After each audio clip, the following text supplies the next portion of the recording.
ma'am," the twins whispered. "We know what's wrong. We can fix it." Victoria Caldwell looked down, ready to snap. Her company was collapsing. $3 billion disappearing by the second. 10 experts had failed. And now, 2 8-year-old girls with matching ginger curls were interrupting the worst moment of her life. Children. Actual children. Claiming they could solve what the top 10 experts in the industry couldn't. But she had nothing left to lose. When a female CEO gave 2 little girls 15 minutes to save her empire, she never imagined what would happen next. When a janitor walked in and saw his daughters surrounded by executives, he never imagined his buried past would be exposed. And when those twins reached for that keyboard, they never imagined that one brave moment would heal a father drowning in guilt and melt a woman who'd forgotten how to feel. Before we continue, tell us, where in the world are you tuning in from? We love seeing how far our stories travel. 6 hours earlier, Victoria had been reviewing quarterly projections in her corner office, perfectly composed in her tailored Armani suit. Her long blonde hair swept into an immaculate low bun. Everything in her world was controlled, measured, predictable. The way she liked it, the way she needed it. Her penthouse apartment that morning had been silent as a tomb. 6 a.m. black coffee in a Wedgwood cup.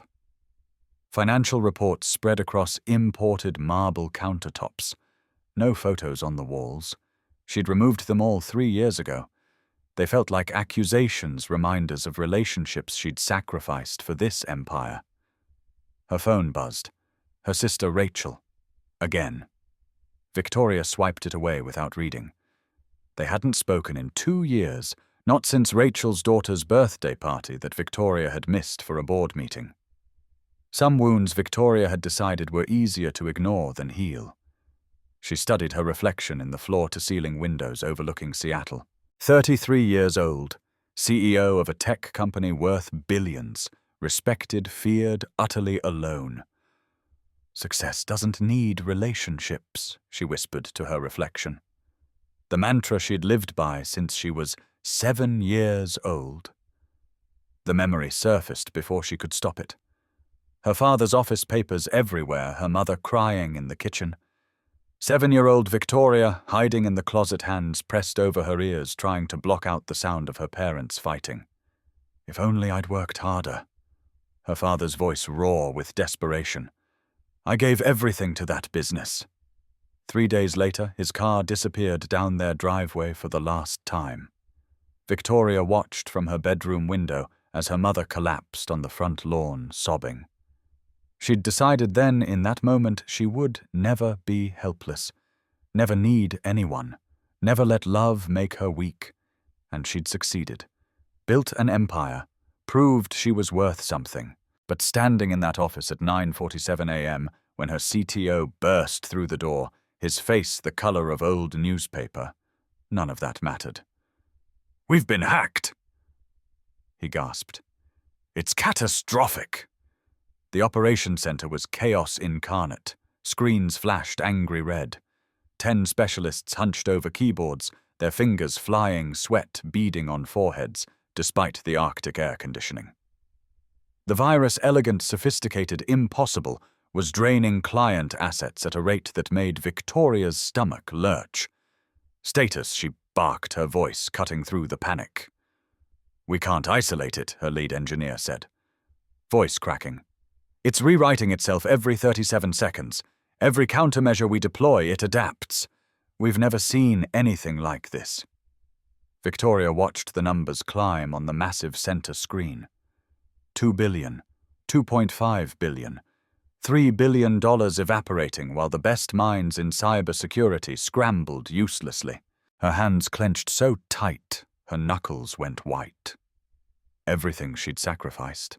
Every relationship she'd ended, every friendship she'd let die, every night she'd chosen her office over a life. It was all crumbling in real time, and she was powerless to stop it. "Find it," she barked again, louder. "Shut it down, do something." But nothing worked. The virus moved like smoke, always 3 steps ahead, mocking their expertise. Victoria felt something she hadn't felt in 26 years. The same helplessness she'd felt watching her father's business collapse. The same terror she'd felt watching her mother work 3 jobs to keep them fed. The same crushing certainty that everything you built could disappear in an instant. She'd sworn she'd never feel this way again. And here she was, drowning in the exact nightmare she'd spent her entire adult life trying to prevent. Daniel Garrett wasn't supposed to be at Caldwell Technologies that Tuesday morning. He worked the night shift, 10 p.m. to 6 a.m. mopping floors in the quiet building while the rest of the world slept. But his colleague Jerry had called at 6:15, voice thick with illness, desperate. "I'm so sick, man. Can you cover my day shift? Please, I'll pay you back, I swear." Daniel had been awake for 24 hours. His body screamed for sleep. But he looked at the bills on his kitchen table, looked at the nearly empty bank account on his phone screen. $73.18. Electric bill due in 3 days. Rent already late. "Yeah," he'd said, exhaustion making his voice rough. "I'll do it." The twins had been thrilled. "Daddy, we can finally see where you work," Sophie had said, bouncing on her toes, her ginger curls flying. "Please, please, please," Lily had added, her matching curls bobbing with identical excitement. It was their school break week. They'd been asking for months to see his workplace. Daniel had run out of reasons to say no. But first, the morning routine, the one he'd been navigating alone for 14 months. 4:30 a.m. The alarm clock, $12 from Walmart. Its battery cover held on with duct tape, shrieked from the nightstand. Daniel's hand shot out, silencing it. He lay there for a moment, staring at the ceiling of his tiny bedroom. Sarah's coffee mug sat on the nightstand. Unwashed. 14 months unwashed. He couldn't throw it away. Couldn't wash it either. It still had the faint ring of her lipstick on the rim. The last physical proof she'd existed in this space. He turned his head. The wedding photo on the dresser caught the early morning light. Sarah in her white dress, laughing, her head thrown back with pure joy. Daniel in his suit looking at her like she'd hung every star in the sky. "I'm sorry," he whispered to the photo. "I'm trying. I promise I'm trying. 5 a.m. Wake the twins." They groaned, burrowing deeper under their matching purple comforters. 5 more minutes. "Daddy," Sophie mumbled. "It's so early," Lily whined.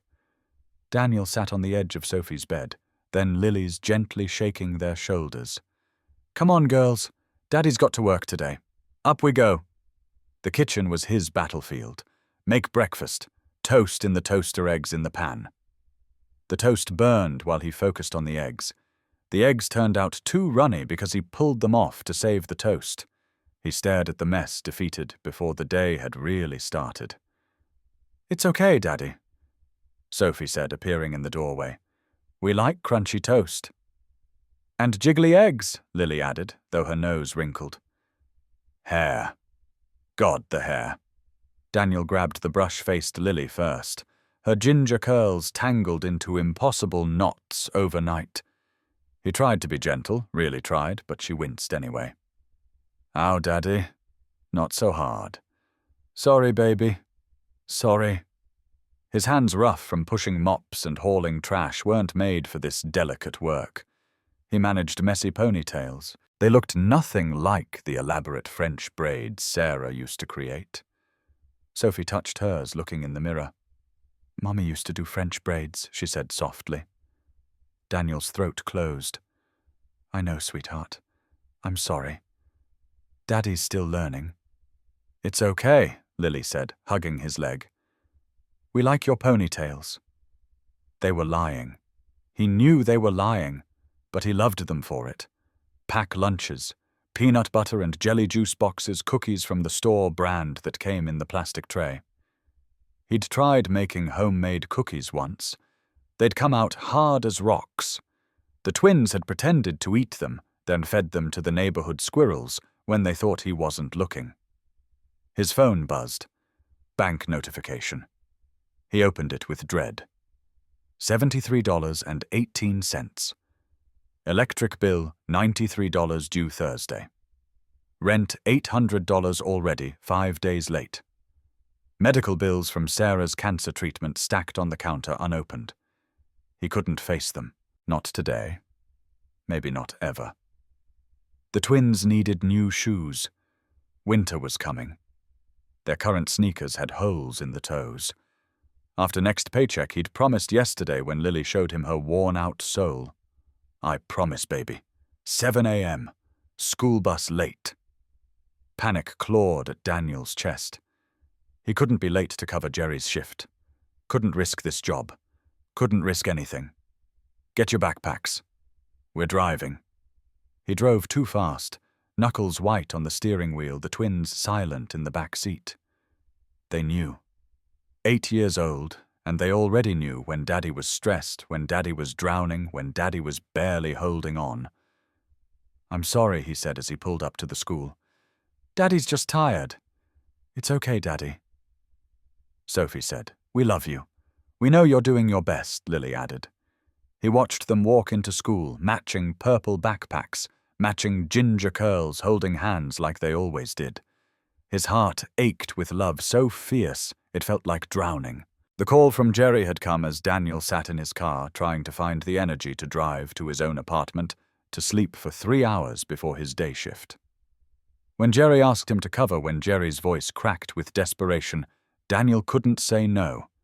He needed the money. God, he needed the money. Yeah, he'd said, I'll do it. By 8:30 a.m., when he walked into the gleaming lobby of Caldwell Technologies with Sophie and Lily flanking him, their matching backpacks making them look even more identical. Daniel had been awake for 28 hours.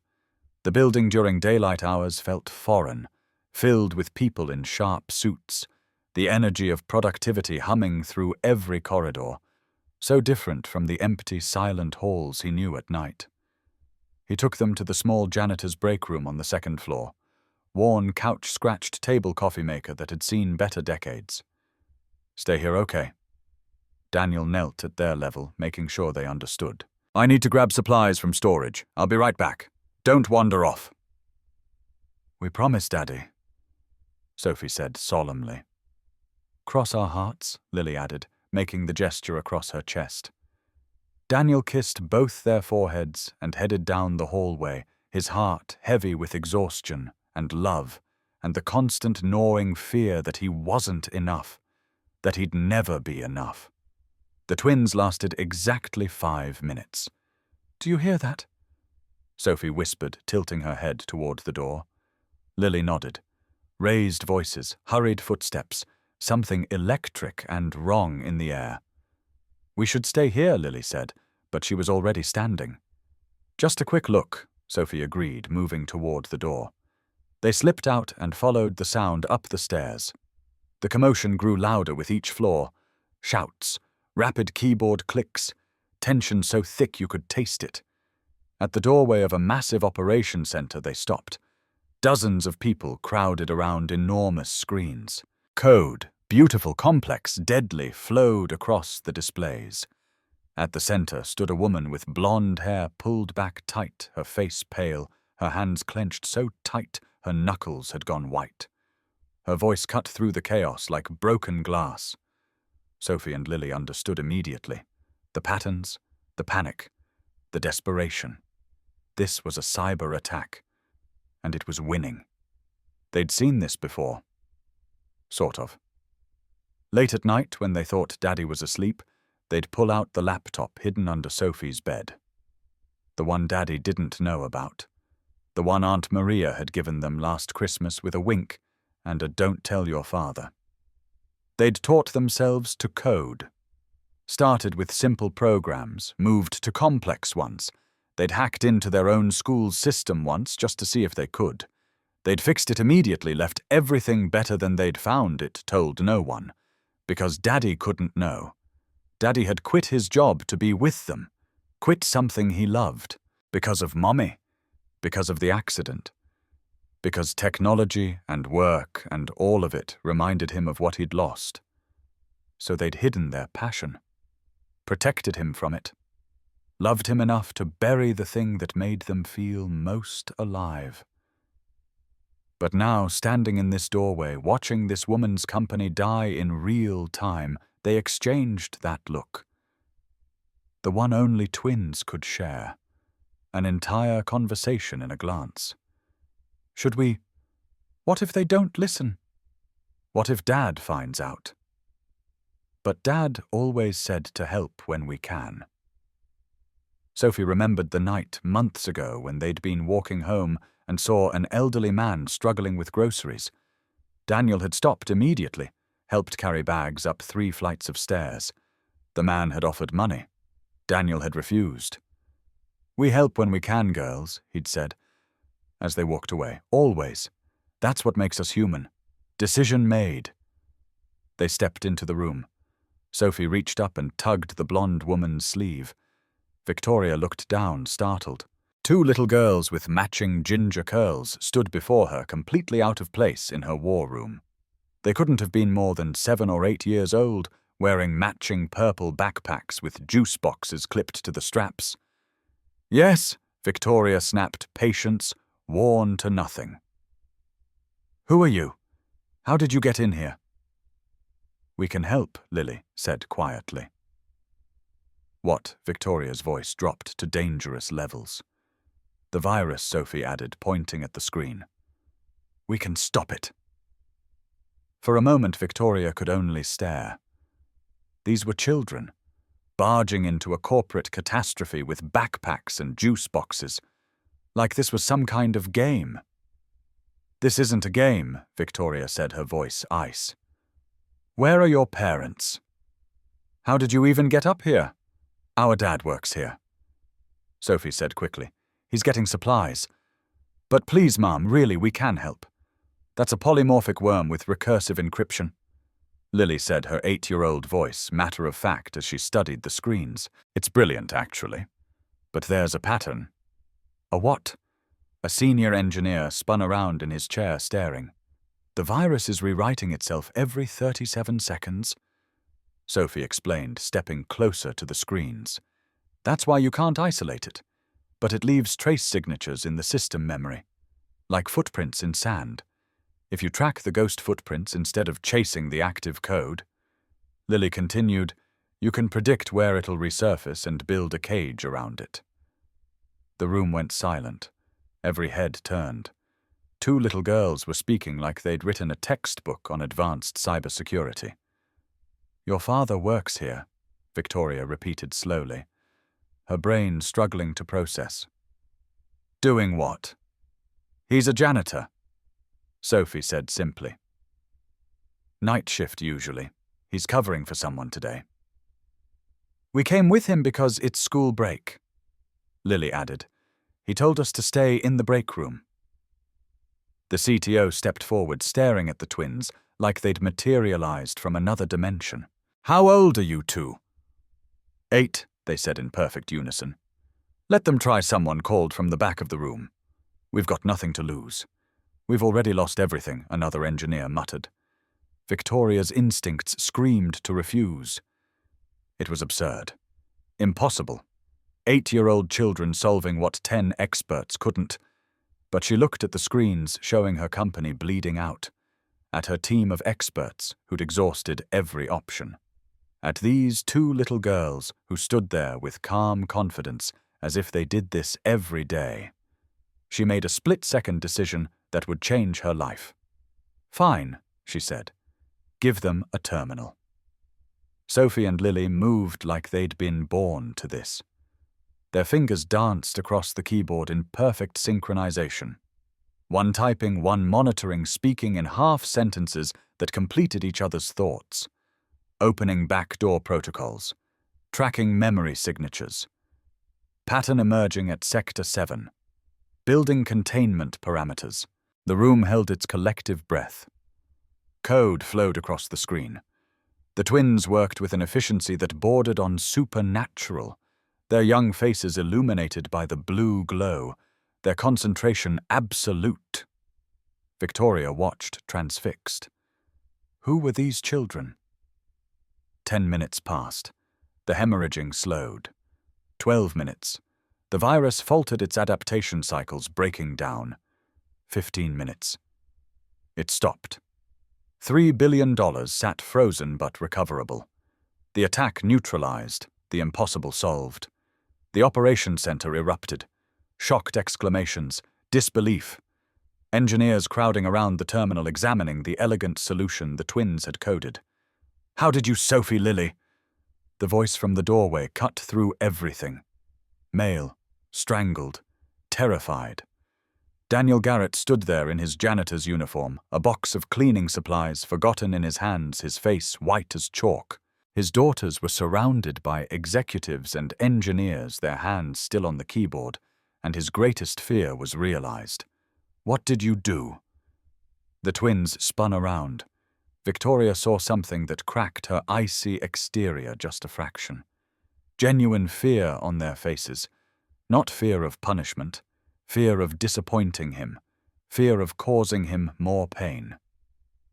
"Daddy, we're sorry," Sophie whispered, tears starting. "We were supposed to stay in the break room. We just wanted to help." Lily added, her voice breaking. "We heard the noise and we came up, and Daniel dropped the box." Cleaning supplies scattered across the expensive carpet as he crossed the room in 3 long strides and pulled both girls into his arms. Victoria expected anger, shouting. Instead, she watched this janitor, this man who cleaned her floors at night, hold his daughters as his shoulders shook. "I'm proud of you," he said, his voice thick with emotion. "I'm so proud of you both." The twins started crying in earnest relief, flooding through them like breaking dams. "We thought you'd be angry." "Never," Daniel pulled back to cup their faces, his thumbs wiping away tears. "I'm sorry. I'm so sorry I made you think you had to hide who you are. I'm sorry I let my pain steal your dreams." Victoria watched something unfamiliar and uncomfortable stirring in her chest. When was the last time anyone had looked at her with that much pure love? When had anyone ever touched her, that gently spoken to her, that tenderly? The Cito stepped forward cautiously. "Sir, I don't know who you are, but your daughters just saved this company. They're the most talented." "Wait." One of the senior engineers interrupted, staring at Daniel with widening eyes. "You're Daniel Garrett. You're Daniel Garrett. You designed the Fortress Protocol. You worked at Quantum Defense Systems. You were a legend in cybersecurity." Murmurs rippled through the operation center.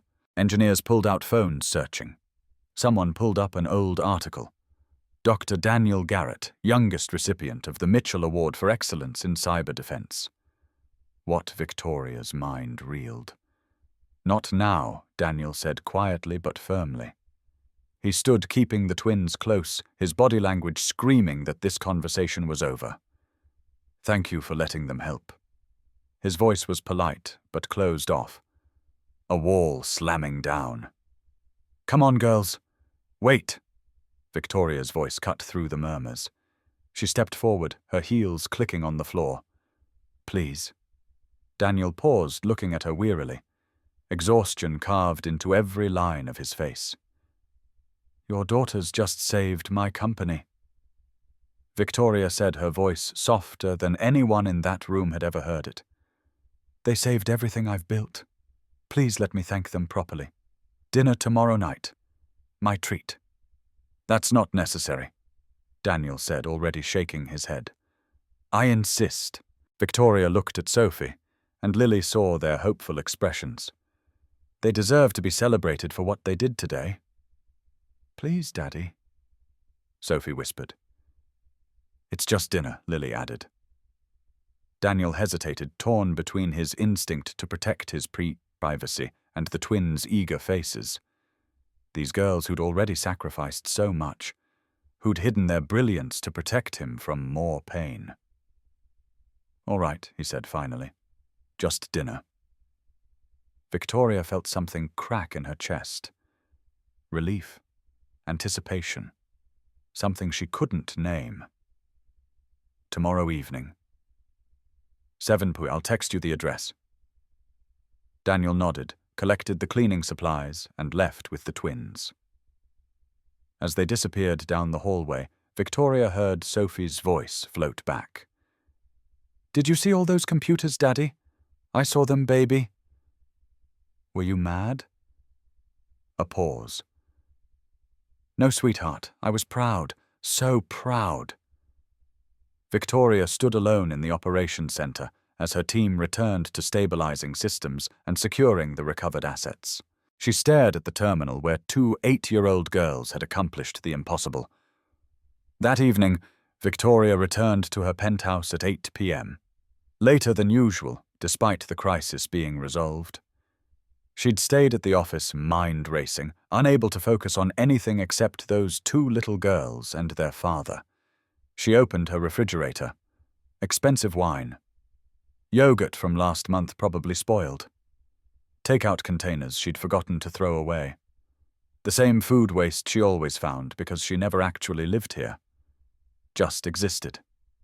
Her phone buzzed. Her sister Rachel's Instagram notification.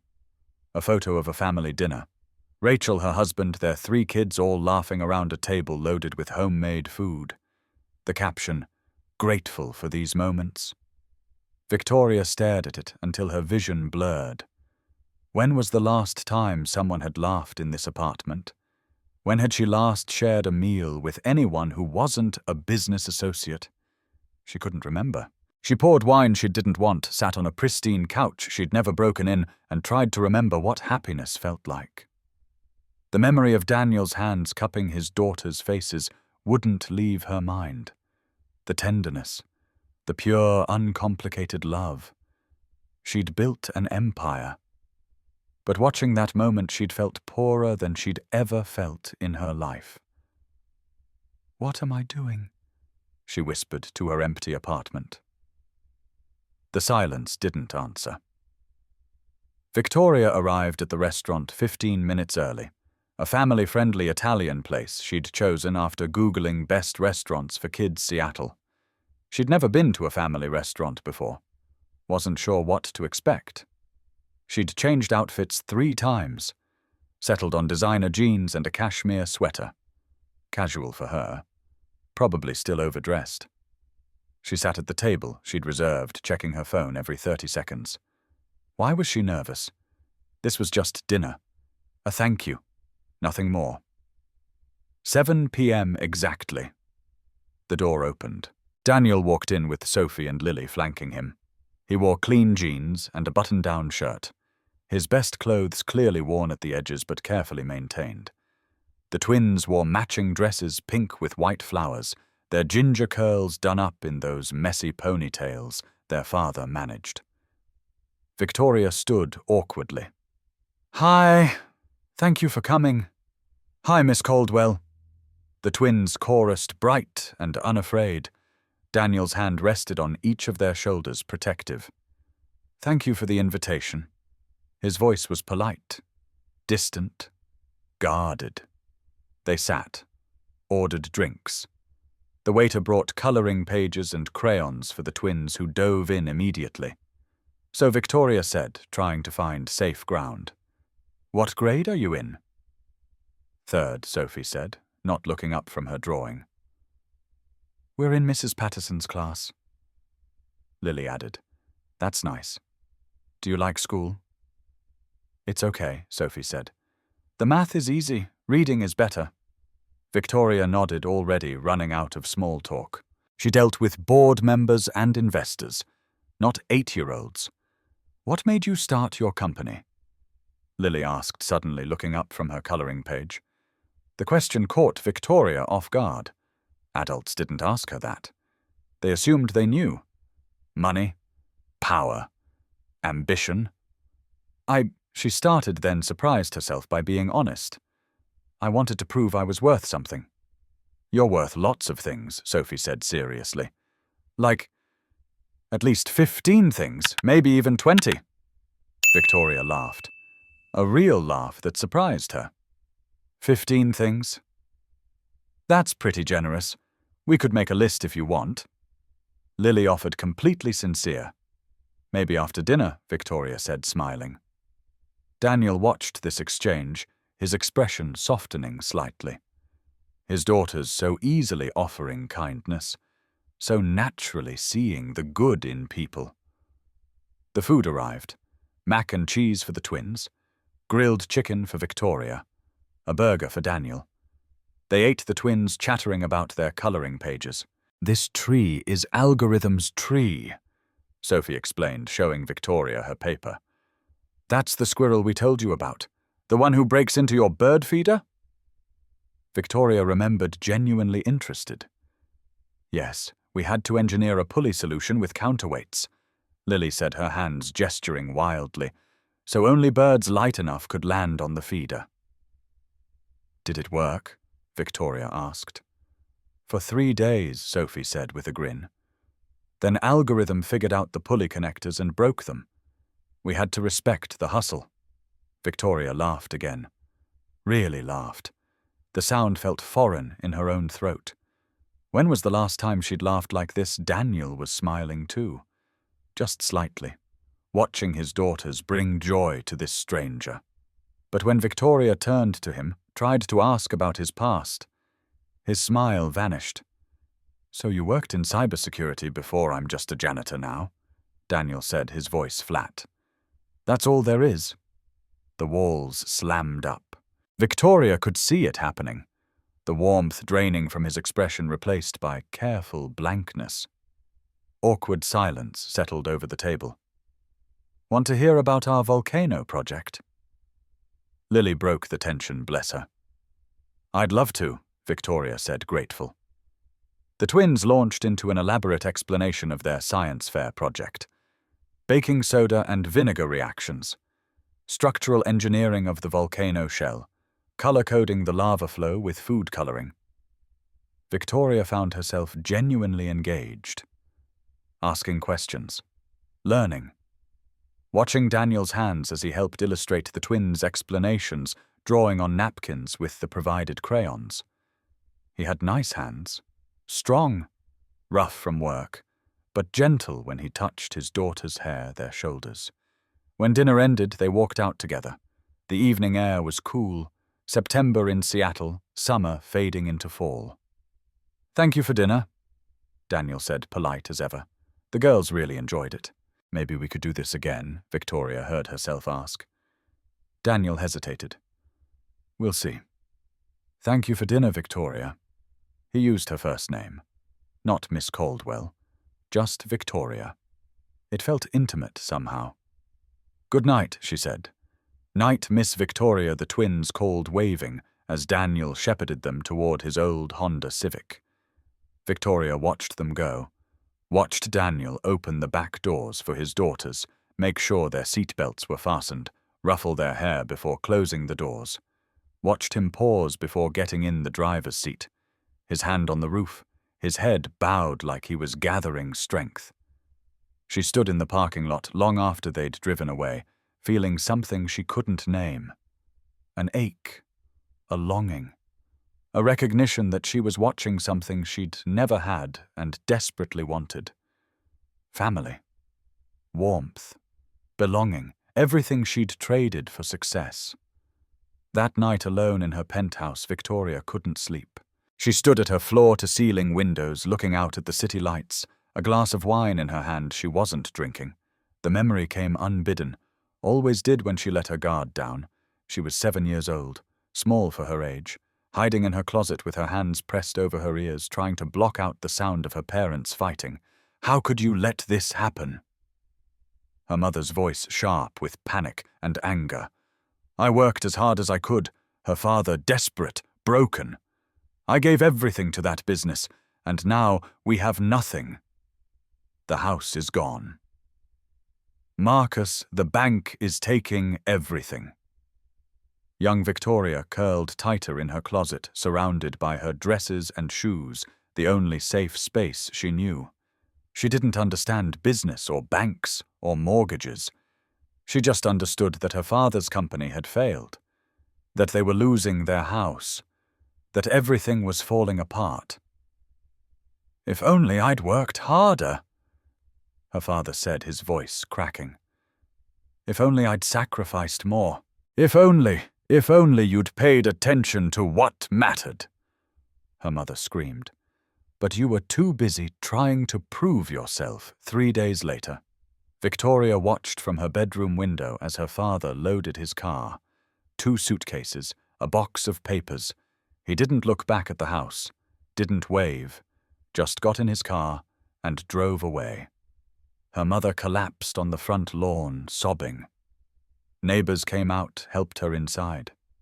Victoria stayed at the window watching the street where her father's car had disappeared. That's when she made the decision that would shape her entire life. She would never be helpless like her mother, never vulnerable, never dependent on anyone. She would build her own empire, and it would never fall. The memory faded. Victoria was 33 again, standing in her expensive penthouse, utterly alone. She'd succeeded, built her company from nothing, became one of the youngest female CEOs in tech, proved she was worth something. But at what cost, she thought about her sister Rachel. They'd been close once, best friends. But as Victoria climbed the corporate ladder, she'd had less time. Missed birthday parties, skipped Christmas dinners, forgot to call. The final straw had been 2 years ago, Rachel's daughter Emma's 5th birthday party. Rachel had begged Victoria to come. "Emma asks about you every day." "Please, Vic, just this once." Victoria had promised, even bought a gift. An expensive doll wrapped professionally. Then a board meeting was moved to that Saturday afternoon. Critical merger discussion. She couldn't miss it. She'd texted Rachel 15 minutes before the party. Something came up at work. "So sorry. We'll make it up to Emma." Rachel's response had been brief. "Don't bother." They hadn't spoken since. Victoria had tried calling once, 6 months ago. Rachel hadn't answered, hadn't returned the voicemail. Now Victoria saw her sister's life only through Instagram. Photos of family dinners, Emma and her 2 younger siblings playing in the yard, Rachel and her husband on date nights. A whole beautiful life that Victoria wasn't part of. She'd made her choice. Success over relationships, empire over family. Standing in her silent penthouse, she wondered for the first time if she'd chosen wrong. The phone buzzed. A text from an unknown number. Daniel. "Sophie and Lily wanted me to say thank you again. They haven't stopped talking about dinner." Minus Daniel. Victoria stared at the message. Such a simple thing. A thank you text. But it warmed something in her chest that had been cold for years. She typed back, "They're wonderful kids. You've done an amazing job." 3 dots appeared. Disappeared. Appeared again. "Thank you. That means more than you know." Victoria set down her wine glass and looked around her penthouse. Marble countertops, designer furniture, art worth tens of thousands of dollars on the walls. Everything perfect, everything expensive, everything empty. She thought about Daniel's small apartment she'd glimpsed when he'd picked up the twins after school one day, waiting in her car to finalize the dinner plans. Modest, worn furniture. But photos everywhere. Life everywhere. Love everywhere. Which of them was really rich? 2:47 a.m.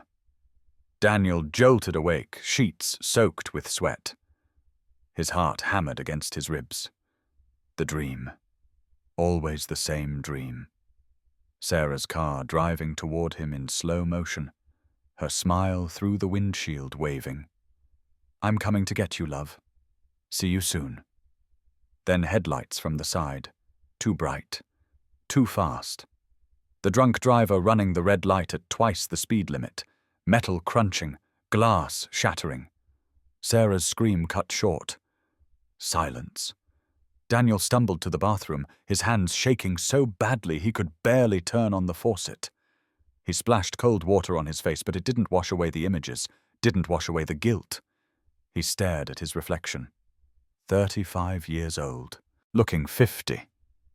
Exhaustion carved into every line of his face. The wedding ring hung on a chain around his neck.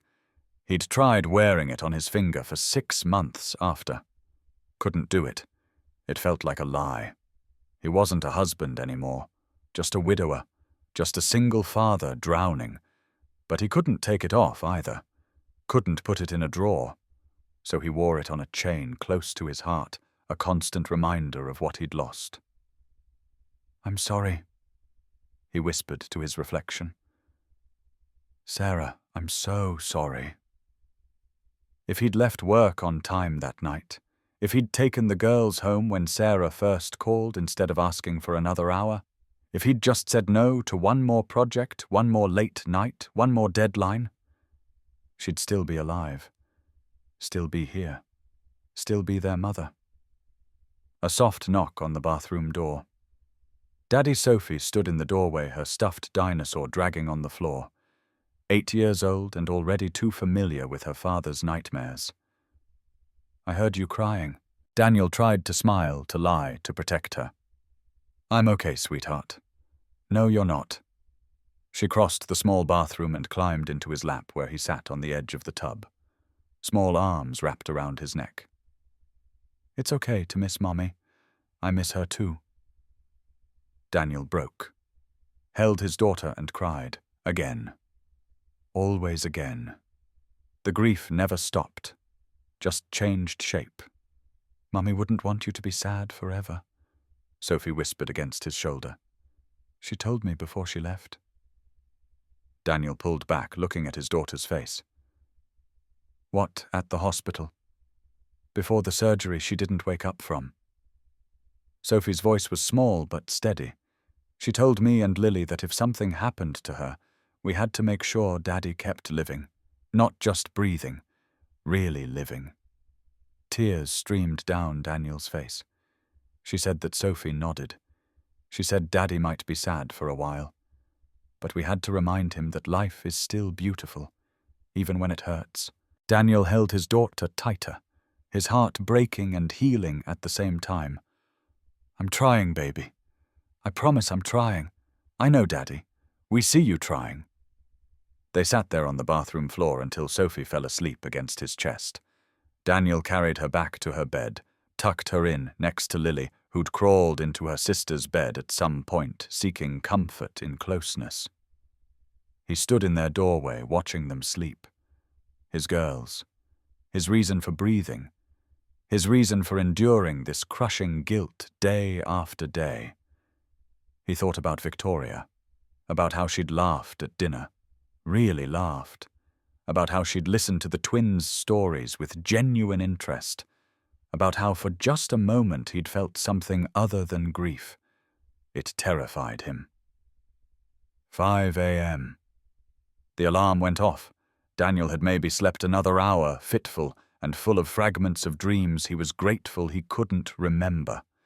He got up, started the morning routine, burned the toast again. The eggs came out rubbery. Lily's hair tangled worse than usual. He managed ponytails that looked slightly better than yesterday's. Small victories.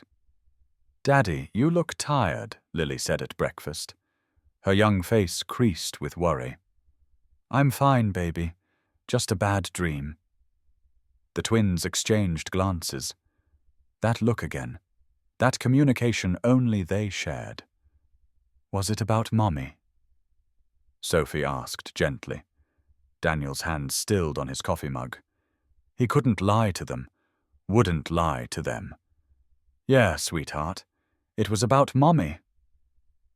"Do you think she's proud of you?" Lily asked. The question hit Daniel like a physical blow. "I don't know, baby. I hope so." "She is," Sophie said with 8-year-old certainty. "We know she is. How did they know? How could they be so sure when he doubted everything?" But looking at their faces, their absolute conviction, Daniel wanted to believe them. God, he wanted to believe them. A week after dinner, Victoria did something she'd never done before. She texted Daniel first. "Would you like coffee? Just to talk." She stared at her phone after hitting send. What was she doing? This was inappropriate. He was technically an employee, even if they'd never had a supervisor-subordinate relationship.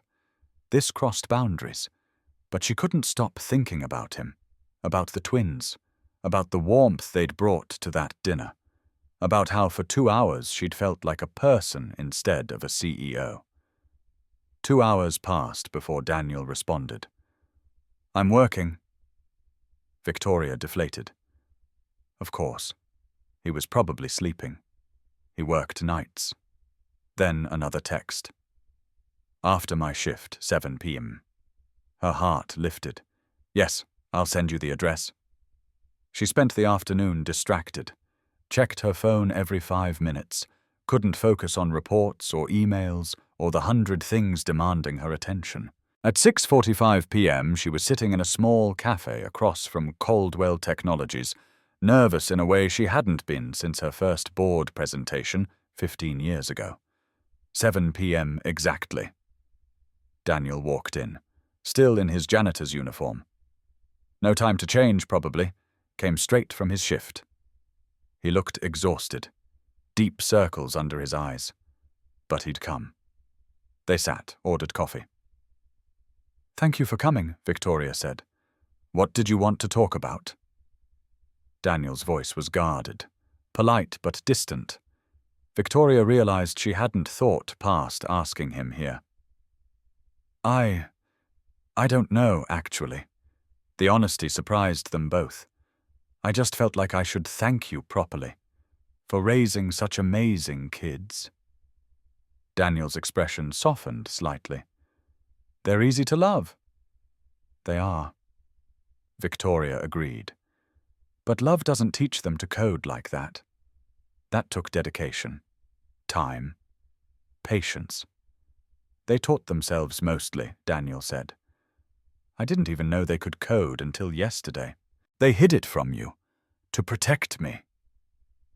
Daniel's voice went rough, "Because I was too wrapped up in my own grief to see that I was making them hide who they are." Victoria wanted to reach across the table, touch his hand. "Didn't. That's not your fault, isn't it?" Silence settled between them. Victoria broke it with words that surprised her. "My father left when I was 7. Daniel looked up, caught off guard. His business failed. He blamed himself. Said he hadn't worked hard enough, hadn't sacrificed enough. One day he just packed a car and left. Victoria's voice remained steady, but her hands trembled around her coffee cup. "My mother worked 3 jobs to keep us housed and fed. I watched her sacrifice everything." "I'm sorry," Daniel said softly. "I decided then that I'd never be helpless like that, never need anyone, never let love make me weak." She met his eyes. "I built an empire, proved I was worth something." "You are worth something," Daniel said.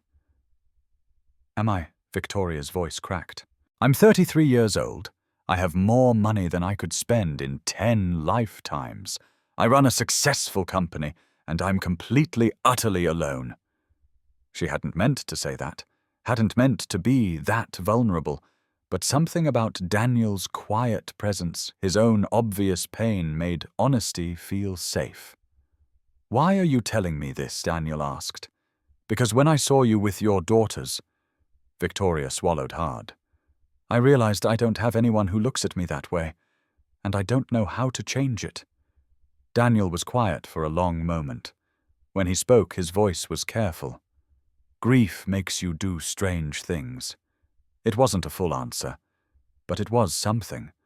A crack in his walls. "I quit my career because I couldn't separate work from what I lost," he continued. "Every algorithm, every line of code, every project reminded me of the night Sarah died, the night I chose 1 more hour of work over going home." "That's not..." "It is," Daniel cut her off gently. "I made that choice, and she paid the price." "A drunk driver paid the price," Victoria said firmly. You made a normal choice. People work late. That doesn't mean I know. Logically, I know.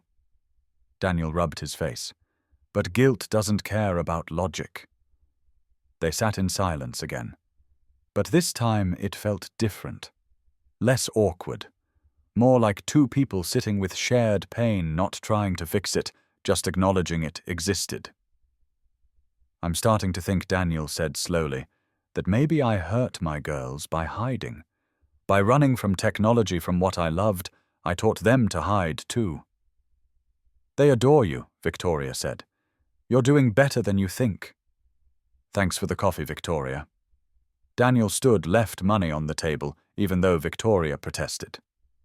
And thanks for listening. Daniel, I'll see you around. He left. Victoria sat alone at the table, her coffee growing cold, feeling like something had shifted. Like a door had opened, just a crack. Not enough to walk through yet, but enough to see light on the other side. A week later, Victoria did something impulsive. She texted Daniel at 7 a.m. on a Saturday. Would Sophie and Lily like to visit the Science Museum? You're welcome too, of course. She held her breath, waiting. 10 minutes later. Let me ask them. 5 minutes after that, they're screaming, yes, literally screaming. What time? Victoria smiled at her phone. 11 a.m. I'll meet you there. She spent the next 3 hours trying on different outfits, settled on designer jeans, a soft sweater, minimal makeup. Casual for her, probably still too put together. 11 a.m. exactly. Daniel's Honda Civic pulled into the museum parking lot. The twins exploded out of the back seat, spotting Victoria immediately. Miss Victoria. They ran at her full speed. Victoria froze as they slammed into her legs, hugging hard. She stood there, arms awkwardly raised, not sure what to do. They're huggers, Daniel said, approaching with an apologetic smile. Sorry. No, Victoria said softly, lowering her hands to rest on the twins' heads. It's nice. Inside the museum, Victoria felt completely out of her element. She'd been to galas and fundraisers here, never actually toured the exhibits, never thought about what the displays meant beyond tax-deductible donations. Sophie and Lily dragged her everywhere, explaining everything with enthusiastic authority. See, this is a model of the solar system, Lily said at the astronomy exhibit. But it's not to scale.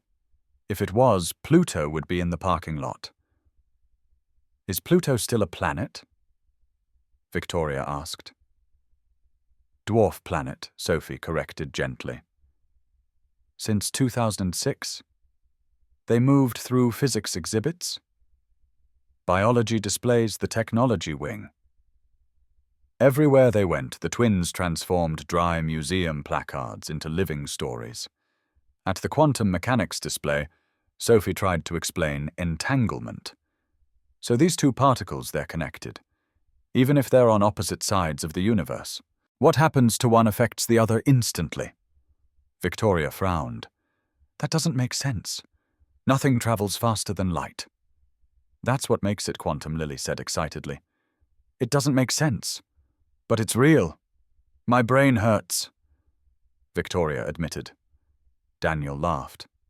Actually laughed. Welcome to quantum mechanics. It hurts everyone's brain. Their eyes met across the display case. Connection sparked between them. Both looked away quickly, but something warm settled in Victoria's chest. Lunch at the museum cafe. Greasy burgers and fries. Victoria couldn't remember the last time she'd eaten something that wasn't a carefully planned meal from an expensive restaurant. This is really good, she said, surprised. Museum food is always good. Sophie said wisely. It's a universal law. Like gravity. Lily added.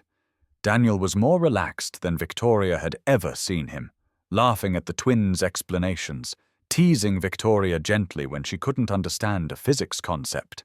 Actually present, not hidden behind walls of grief and guilt. So the cat is both dead and alive until you open the box, Victoria asked, still confused about Schrödinger. Exactly, both twins chorused. That makes no sense. Welcome to quantum mechanics, Daniel repeated, grinning. Victoria found herself grinning back. When was the last time she'd smiled this much? When had she last spent a day just enjoying someone's company, without an agenda, without networking, without thinking about what she could gain? At the end of the day, standing in the parking lot, nobody wanted to leave. The twins clung to Victoria's hands. Thank you for bringing us, Sophie said. This was the best day, Lily added. Thank you for letting me join you, Victoria said, meaning it completely. She looked at Daniel. He was watching her with an expression she couldn't quite read. Soft, thoughtful, maybe hopeful. Maybe we could do this again? She asked. Yeah, Daniel said. I'd like that. Something passed between them. Unspoken. Fragile. But real. Good, Victoria said. As she drove home, she realized she was humming. Actually humming. She couldn't remember the last time she'd felt this light. 3 months into their careful friendship, Victoria admitted something she'd never told anyone. I can't cook. At all. They were sitting in her office on a Friday afternoon. Daniel had stopped by after his shift to drop off something Sophie had made for Victoria, a handmade card that said, "Thank you for being our friend," in careful 8-year-old handwriting. Daniel laughed. How have you survived takeout? Every night? For 10 years. That's actually impressive, Daniel said, still laughing. And terrible for you. I know. Victoria held up the card, treasuring it. Your daughters are trying to reform me, I think. An idea struck her. Impulsive. Probably inappropriate. She said it anyway. Teach me, please, to cook. Daniel's smile faded slightly. Victoria, I know it's weird, but I want to learn. And the twins said you're a good teacher. She was babbling now. You don't have to. I just thought... Okay, Daniel said. Okay. Yeah, come over tomorrow. We'll start simple. Victoria showed up at Daniel's modest apartment at 2 p.m. on Saturday, nervous for reasons she couldn't name. She'd bought expensive ingredients, a new apron, actual cooking utensils still in packaging. Daniel answered the door in jeans and a t-shirt, casual, comfortable in his own space. The twins tackled Victoria's legs immediately. We're going to film this, Sophie announced, holding up an iPad. For posterity, Lily added seriously. Daniel's kitchen was tiny but warm. Photos of Sarah on the fridge. Victoria noticed, said nothing. Handmade art from the twins covered every surface. It looked like a home. Her penthouse looked like a showroom. We'll start simple, Daniel said, pulling out ingredients. Pasta, garlic bread, salad. Can't mess it up too badly. Watch me, Victoria muttered. She was right. Within 20 minutes, she'd somehow burned the garlic while stirring the pasta sauce. I looked away for 2 seconds. She protested. Cooking requires attention, Daniel said, trying not to laugh. The twins were filming, giggling behind the iPad. Then Victoria oversalted the sauce. It said a pinch. That was more than a pinch, that was a handful, Daniel said now, openly laughing. And somehow, incredibly, Victoria set water on fire. How? Daniel stared at the flames, shooting from the pot. I don't know. Victoria grabbed a dish towel, tried to smother it. Daniel quickly turned off the stove, covered the pot with a lid, smothered the flames. They stood there breathing hard, staring at each other, and suddenly they were both laughing. Really laughing. The twins were laughing too, the iPad forgotten. This is going on YouTube, Sophie gasped between giggles. Absolutely not, Victoria said, but she was grinning. They ordered pizza. Admitted defeat. Sat on the floor of Daniel's small living room, eating greasy slices, surrounded by the twins' artwork. I'm a disaster, Victoria said. You're a work in progress. Daniel corrected, smiling. Same thing. Not at all. Later, after the twins had fallen asleep on the couch full of pizza and exhausted from laughter, Daniel showed Victoria how to make sauce properly. Really showed her, not just explaining. He stood behind her at the stove, his hands guiding hers on the wooden spoon. Victoria's breath caught. When was the last time someone had stood this close? When had she last felt another person's warmth? Smelled their cologne, felt their breath on her neck. Gently Daniel said, his voice soft near her ear. Like you're trying not to wake something up. Victoria's hands trembled slightly under his. I don't know how to be gentle. The words came out wrong, too vulnerable, too revealing. Daniel's hands stilled. He turned her around slowly until they were face to face, inches apart. She could see gold flecks in his brown eyes, could count his eyelashes if she wanted to. Yes, you do, he said quietly. You just forgot. The air between them went electric, charged, heavy with possibility. They leaned closer. His breath ghosted across her lips. Are you guys going to kiss? They jumped apart. Sophie stood in the doorway, Lily behind her, both grinning like cats who'd found the cream. Because if you are, we want to watch. We were just... Victoria started, flustered. Cooking. Daniel finished, his ears red. Just cooking. Were, Sophie said. Not buying it for a second. The moment was broken. But something had changed. They'd almost kissed. They'd wanted to kiss. They both knew it. As Victoria drove home that night, she touched her lips, imagining what might have happened if the twins hadn't interrupted. She felt like a teenager, giddy, nervous, terrified. She was falling for Daniel Garrett, and she had no idea what to do about it. Month 4. Things were going well. Too well, maybe. Victoria had started working reasonable hours, leaving at 6 p.m. instead of 9, spending weekends with Daniel and the twins instead of in her office. Her assistant nearly fainted the first time Victoria said, "That can wait until Monday." Sophie's 9th birthday was on Saturday. Victoria had promised to help set up the party. Decorations, cake, games. The twins had been planning for weeks. Friday evening, 5 p.m.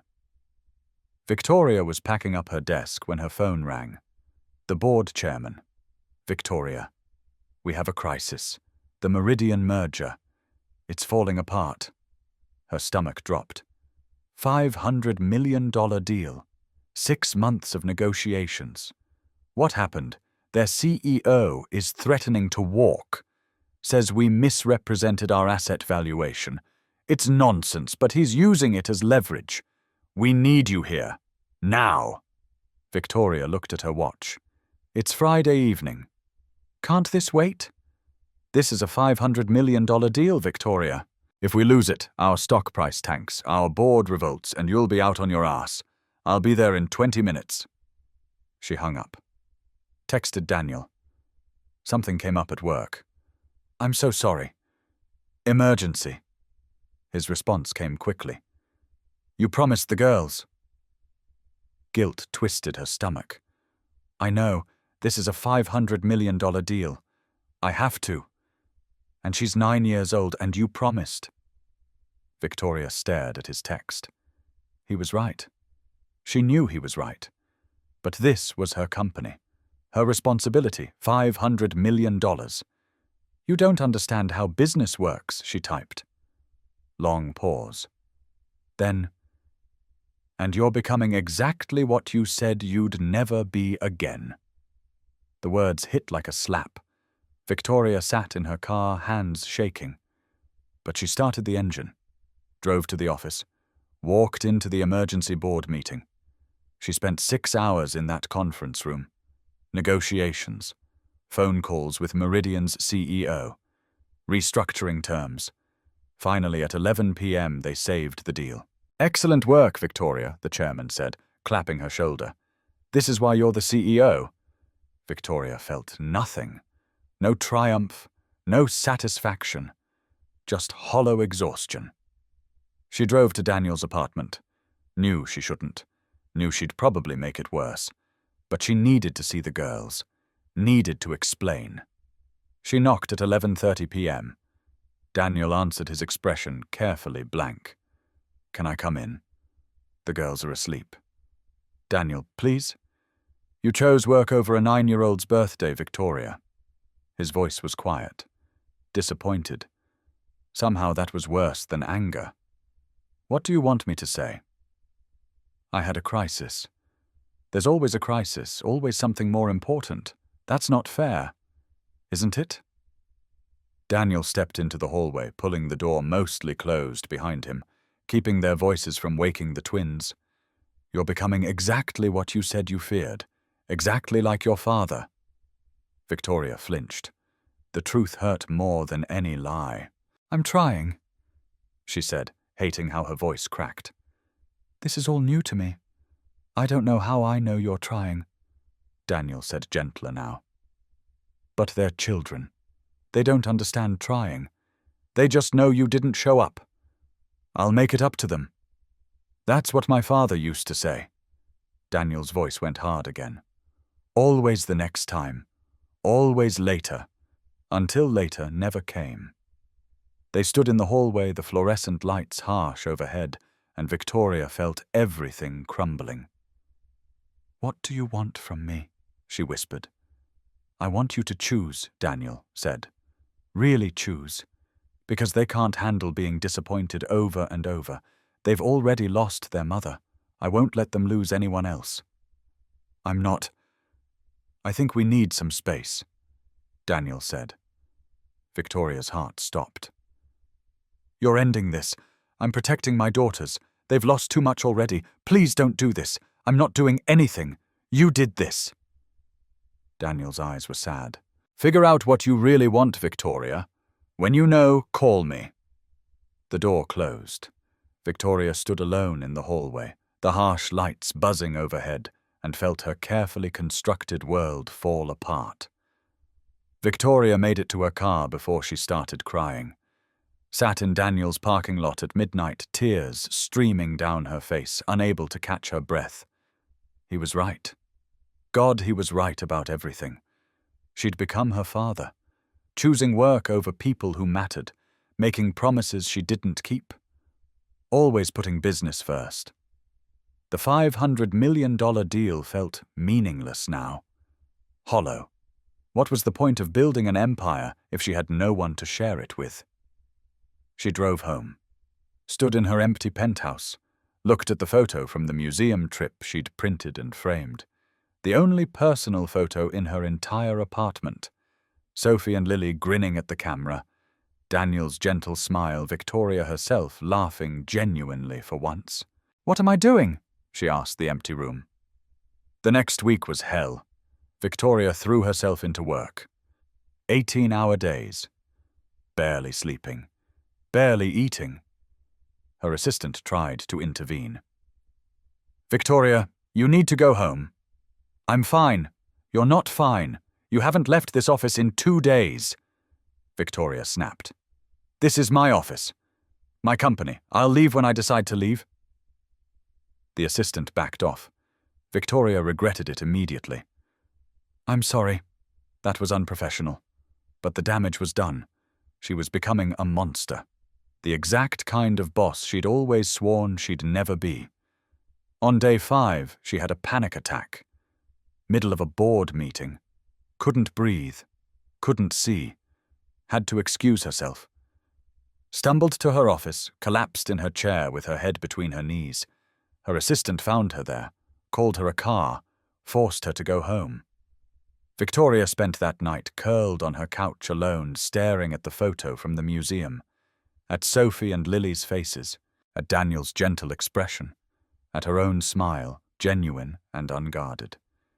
She'd had that. For 4 months, she'd had something real. And she'd thrown it away for a $500 million deal that meant nothing in the grand scheme of her life. Her phone buzzed. Rachel. Her sister was calling. Victoria stared at the screen, almost let it go to voicemail like always. But something made her answer. "Hello, Victoria." Rachel's voice surprised. "You actually answered?" "Yeah." Victoria's voice was hoarse from crying. I answered. Pause. "Are you okay? You sound terrible." Victoria started to lie. Stopped. "No, I'm not okay. What happened?" And Victoria told her. Everything. Daniel, the twins, the dinner, the museum, the cooking disaster, the almost kiss, Sophie's birthday, the fight, all of it. Rachel listened without interrupting. When Victoria finished, her sister was quiet for a long moment. "Vic," she said finally. "Do you love him?" "I don't know. Maybe. Yes. And the girls, I love them. God. Rachel, I love those girls so much it terrifies me." "Then why are you sitting in your penthouse alone because I messed up? I chose work over Sophie's birthday and—" "So apologize," Rachel said. "Really apologize. Not words, actions. He said he needed space. And you're going to respect that." Rachel agreed. "But you can still change. You can still prove you're different." "How?" "That's the question, isn't it?" They talked for another hour, the longest conversation they'd had in 2 years. When they hung up, Victoria felt lighter. Still heartbroken, still terrified, but lighter. She knew what she had to do. Week 2 of silence. Daniel threw himself into being the perfect father. Made elaborate breakfasts, helped with homework with infinite patience, read bedtime stories with different voices for every character. But the twins knew something was wrong. "Where's Miss Victoria?" Sophie asked at dinner. "She's busy with work," Daniel said. "Is she coming back?" Lily's voice was small. "I don't know, baby. Did we do something wrong?" Sophie's eyes filled with tears. "No." Daniel pulled them both close. "No, sweetheart. Adults are just complicated."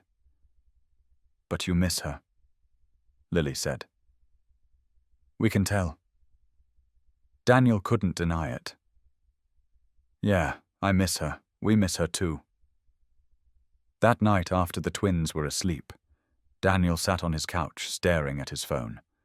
Victoria hadn't called, hadn't texted, was respecting the space he'd asked for. He'd thought that's what he wanted. Protection for his girls, safety from more disappointment and pain. But sitting here, he realized he was still running, still letting fear make his decisions, still letting Sarah's death define every choice. He pulled out his phone, scrolled to Sarah's last voicemail, the one he'd saved, listened to it for the first time in months. "Hey love, it's me. I'm leaving now to pick you up. Traffic looks good. We'll be at the restaurant by 7:30, I promise. The girls are so excited. They've been talking about it all day." Pause. Sarah's laugh warm and bright. "I love you, Daniel. See you soon." That was it. The last words his wife ever said to him. "I love you. See you soon." He'd never seen her again. Daniel sat there crying, holding his phone, letting himself feel the grief he'd been running from for 14 months. But underneath the grief he heard something else. Something he'd been too afraid to acknowledge. Sarah had been happy. Right up until the end, she'd been happy. She'd loved their life. Loved him. Loved the girls. She hadn't been resentful of his work. She'd supported it. The guilt was his, not hers. He talked to her photo on the mantel. "What would you tell me to do?" Sarah smiled out from the frame, frozen in that moment of joy from their wedding day. Daniel knew the answer. Sarah would tell him to live, really live, to let himself be happy, to let the girls be happy, to stop punishing everyone for her death. "I met someone," he said to the photo. "Her name is Victoria. She's brilliant and successful and so closed off she's almost frozen." He smiled slightly. You'd like her. She's stubborn like you were, makes terrible jokes, burns everything she tries to cook. His smile faded. But she's trying. She wants to be better. And I pushed her away because I was scared. The photo didn't answer. But Daniel felt something shift in his chest. Something that felt like permission, like release. I love you, he said to Sarah's photo. I'll always love you. But I think I'm falling in love with her too. And I don't know if that's okay. But maybe it was. Maybe hearts could hold more than one love. Maybe living didn't mean forgetting. His phone buzzed. A text from Victoria. I stepped down as CEO. Daniel stared at the screen. What another text. I'm now chairman advisory role only. New CEO starts next week. His phone rang. Victoria, he answered. What did you do? What I should have done weeks ago. Victoria's voice was steady. Certain. I can't keep choosing work over what matters. And you three, you matter more than anything. Victoria, you didn't have to. Yes, I did. For me, not just for you. She paused. I was turning into my father, and I refuse to be that person. I want to see you, Daniel said. Can you come over? I'll be there in 20 minutes. Victoria arrived carrying a wrapped present and looking nervous in a way Daniel had never seen. The girls are asleep, he said, letting her in. I know. I came to see you first. They sat on the couch. The space between them felt like a chasm. I stepped down as CEO, Victoria said. I'm keeping my position as chairman, but it's advisory. I'll work maybe 15 hours a week instead of 80. Victoria. Let me finish. She took a breath. I was wrong. You were right. I was becoming my father. Choosing work over what matters. Over people I love. You love us? I love you, Victoria said, meeting his eyes. I love Sophie and Lily. And I'm terrified because I've never let myself need anyone before. But I need you, all three of you. Daniel felt his throat tighten. I was wrong too. I pushed you away because I was scared. Because letting you in means risking loss again. And I don't know if I could survive that twice. You won't have to, Victoria said. I'm not going anywhere. You can't promise that. No, she agreed. Life doesn't come with guarantees.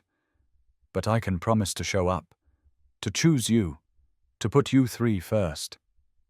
She held out the wrapped present. This is for Sophie.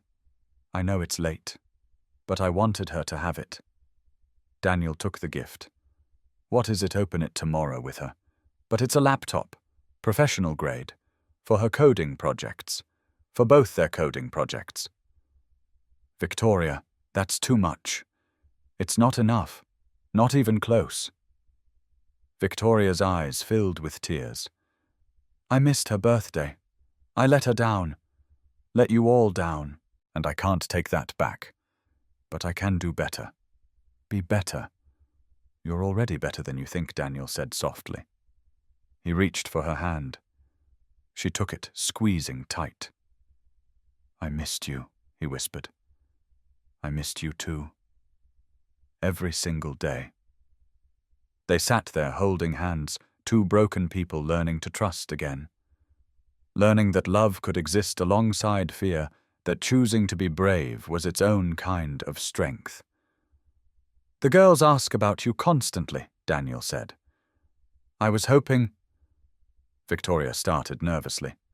Maybe I could take them to breakfast tomorrow. You too, obviously. I could apologize to Sophie properly.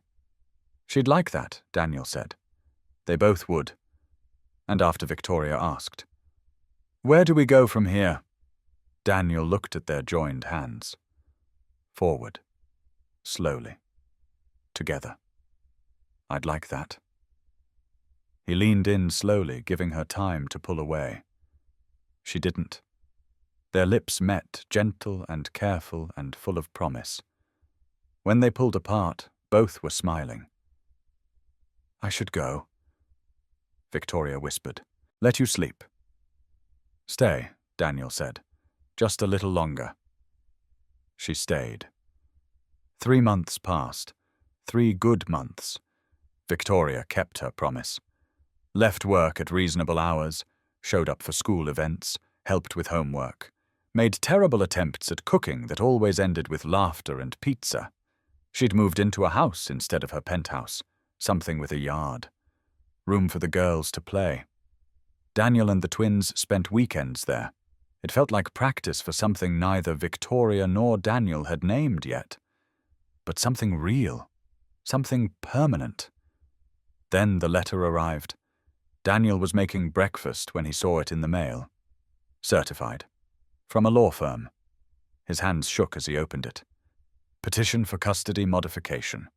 Richard and Patricia Hayes seek full physical and legal custody of minors. Sophie Garrett and Lily Garrett. The words blurred. Daniel's legs gave out. He sat hard on the kitchen floor, the letter trembling in his hands. No. No, no, no. Sarah's parents. Her mother and father who'd blamed him for her death. Who'd said it to his face at the funeral. She'd still be alive if you'd been home. They hadn't seen the girls in 6 months. Their choice, not his. They'd visit, criticize everything, leave the twins confused and upset. Finally, Daniel had asked them to give everyone space. Now they wanted custody. Addie Sophie appeared in the doorway. "Are you okay?" Daniel tried to smile. Failed. "Go get your sister, baby. And my phone." 5 minutes later, he was on the phone with Victoria, his voice shaking so badly he could barely speak. "They're trying to take them. Sarah's parents, they're filing for custody. I'll be there in 15 minutes. She made it in 10. Victoria read the petition. Her expression growing darker with each line. The grounds were devastating. Unsuitable living conditions. Respondent works night shift, leaving minors unsupervised. Respondent has entered into romantic relationship with employer, creating unstable environment. Respondent lacks financial resources to properly care for minors. Every fear Daniel had lived with for 14 months weaponized against him. "They can't take them," he whispered. "They're all I have." "They won't." Victoria's voice was steel. "We'll fight this, together." She was already on her phone. "Marcus. I need the best family attorney in Washington, now. Money is no object, Victoria. I can't afford, I can. And I will." She took his face in her hands. "I love you. I love those girls, and no one is taking them. Why are you doing this?" "Because we're family," she said simply. "That's what family does." 2 days later, they sat in a lawyer's office. Elizabeth Chen, 50 sharp as a knife, came highly recommended. "This is a tough case," she said, reviewing the petition. "The Hayeses have legitimate concerns, night shift work, new relationship, financial instability." "I'm a good father," Daniel said. "I believe you, but we need to prove it. We need documentation, character witnesses, evidence of stability." "I can provide financial support," Victoria said. "I'm prepared to—" "That could work against us." Elizabeth interrupted. "Makes it look like he's dependent on you, like you're buying your way into this family." Victoria's jaw clenched. "Then what do we do?" "We show the court that Daniel is a devoted father who's building a stable life.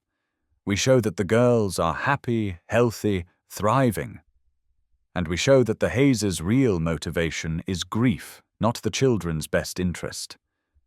The meeting with Sarah's parents happened a week later. At the lawyer's office. Mediation attempt before court.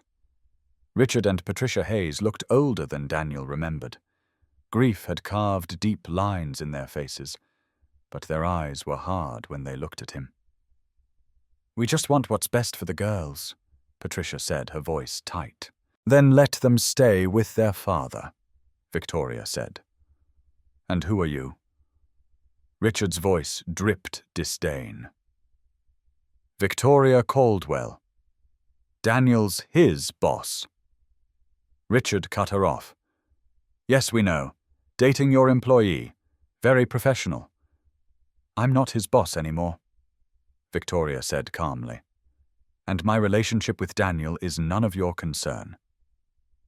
It is when it affects our grandchildren, Patricia said. Those girls need stability, structure, a proper family. They have a family, Daniel said, his voice low. Me. You work nights, Richard said. Who watches them? Who makes sure they're safe? Mrs. Chen, our neighbor, Daniel said. She's been helping since Sarah died. A neighbor, Patricia repeated. Not family. I'm always home before they wake up, Daniel said. Always. And I'm there for breakfast, for school, drop-off, for everything. Our daughter died because you worked too much, Richard said. And there it was. The real accusation. A drunk driver killed Sarah, Victoria said firmly. Not Daniel. He should have been home. Patricia's voice cracked. He should have picked them up himself. She'd still be alive if a drunk driver hadn't gotten behind the wheel, Daniel said, his own voice breaking. I know you blame me. I blame myself every single day. But taking the girls won't bring Sarah back. Silence fell over the room. We just want to honor her memory, Patricia whispered, tears streaming. Then let me raise her daughters, Daniel said. Let me give them the life Sarah wanted for them. She loved being their mother. She'd want them with me. We don't know that Richard said, but his voice lacked conviction. Elizabeth spoke up. Mr. and Mrs. Hayes, let me be frank. Your case is weak. Daniel is a fit parent. The girls are thriving. A court will see this for what it is, grief, not genuine concern. But she continued gentler. Now you're their grandparents. You should be in their lives. Regular visitation. Holidays. Video calls. Daniel isn't trying to keep you away. I never wanted that, Daniel said. I just needed space after Sarah died. We all did. But the girls should know you, should love you. Patricia looked at her husband. Some silent communication passed between them. We'll think about it, Richard said finally. It wasn't a victory, but it was something.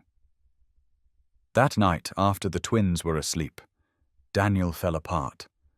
He tried to hold it together, tried to be strong. But sitting on his couch, the custody petition on his coffee table, the weight of everything crashed down. It's my fault, he whispered. They're right. It is my fault. Victoria sat beside him. No, it's not. If I'd left work on time that night. Daniel's voice rose, cracking. If I'd taken the girls home earlier, if I'd just said no to one more project, one more late night, Sarah wouldn't have been on that road. A drunk driver hit her. But I put her there. Daniel was shouting now, tears streaming. My choices put her there, and now I'm losing the girls too because I wasn't enough. Because I'll never be enough. He buried his face in his hands, shoulders heaving with sobs. Victoria pulled him close, let him cry against her shoulder. You didn't kill Sarah, she said firmly. A drunk driver did. You made normal choices. Parents work late sometimes. That doesn't mean... But if I'd been home, if, Victoria said. You can drive yourself insane with ifs. But here's what I know. You love those girls more than anything.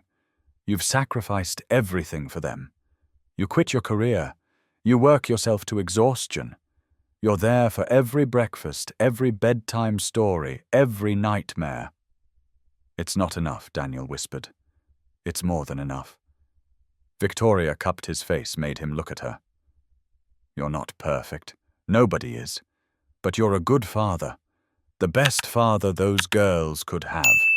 What if I lose them? You won't. I promise you won't. How can you promise that? Because I have resources and connections, and I'll use every single one to keep your family together. Why, Daniel asked. Why do you care this much? Because I love you. Victoria said simply. Because I love them. Because you're my family now, too. And I protect what's mine. Daniel stared at her. This woman who'd been ice when he met her, who'd built walls higher than his, who'd now torn them all down. I love you too, he whispered. They held each other on that couch, two broken people who'd found something whole in each other. Outside, rain started to fall. Seattle rain, steady and soft. The kind Sarah used to love. Daniel let himself remember her without the guilt crushing him. Let himself believe just for a moment that she'd want him to be happy, that she'd approve of Victoria, of this second chance, of this imperfect, beautiful family they were building. We're going to win this, Victoria said. How do you know? Because we have something they don't. What's that? Love, Victoria said. Real love, not grief disguised as concern. And love always wins. Daniel wanted to believe her. God, he wanted to believe her. 6 weeks later, they stood in family court. Daniel in a suit Victoria had bought him, the only one he owned. The twins with Mrs. Chen, their neighbor, waiting outside. Too young to testify, but old enough to be affected by the outcome. The Hayes' lawyer painted Daniel as negligent, a father who worked nights leaving children unsupervised, who'd moved on too quickly with a new relationship, who couldn't provide financial stability. Mr. Garrett works as a janitor, the lawyer said, voice dripping condescension. Night shift, while his daughters sleep alone in an apartment hoping their father comes home. I'm always home before they wake, Daniel said, but not while they sleep, not if there's an emergency, not if they have nightmares. Daniel's jaw clenched. He did have nightmares about that, about Sophie or Lily calling for him and him not being there. And this new relationship, the lawyer continued.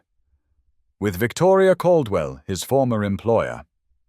How does Mr. Garrett know this is genuine? How does he know Ms. Caldwell isn't just... Objection. Elizabeth Chen stood. Speculation, and frankly offensive. Sustained, the judge said. Elizabeth's turn. She called witnesses. Mrs. Chen, who testified that Daniel was the most devoted father she'd known in 40 years of living.